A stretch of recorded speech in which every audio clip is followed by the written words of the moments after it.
Dans Il était une fois à Champs-Élysées, diffusé ce soir sur France 3, Michel Drucker se souvient du soir où Jacques Martin a failli débarquer en direct dans son émission de variété pour se battre avec les invités.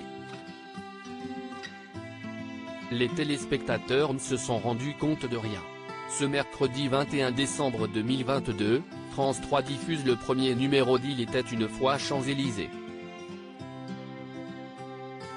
Un document dans lequel Michel Drucker revient sur les anecdotes les plus folles de l'émission de variété qu'il a présentée durant les années 80 et qui a marqué l'histoire de la télévision.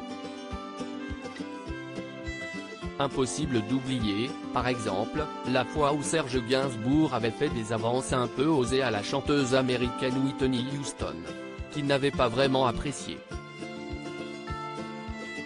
L'animateur revient aussi sur les problèmes techniques qui lui ont donné des sueurs froides durant les directs. Mais certains incidents ont aussi réussi à être évités. Jacques Martin furieux fait irruption au studio Gabriel comme le rapportent nos confrères du Parisien. Un soir, Michel Drucker a bien failli voir une véritable bagarre éclater sur son plateau. Alors qu'il recevait Guy Bedos et Pierre Desproges, Jacques Martin aurait fait irruption en furie dans le studio Gabriel, où était tournée l'émission et où est actuellement enregistrée Vivement Dimanche. Le célèbre présentateur décédé en 2007 aurait été arrêté par la sécurité quelques secondes à peine avant de passer dans le champ des caméras. Si, à l'écran, personne ne s'est rendu compte de rien, l'animateur de Champs-Élysées a craint le pire. Il raconte en effet que ce dernier voulait casser la gueule en direct, aux deux humoristes qui s'étaient moqués de lui, quelques minutes plus tôt. Le roi des après-midi d'Antenne 2, avait effectivement découvert la séquence alors qu'il regardait l'émission chez lui, et aurait pris sa moto pour débouler le plus vite possible. Les aléas du direct, outre les petits coups de sang de ses confrères, Michel Drucker a également dû gérer tous les problèmes qui peuvent survenir en direct.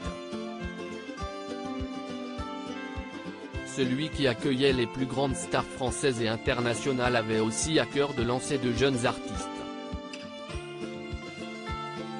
Cela a notamment été le cas pour Jean-Jacques Goldman, qui a été perturbé par une panne technique alors qu'il venait présenter son premier single solo Il suffira d'un signe, comme on peut le découvrir, ci-dessous, dans un premier extrait diffusé sur Twitter.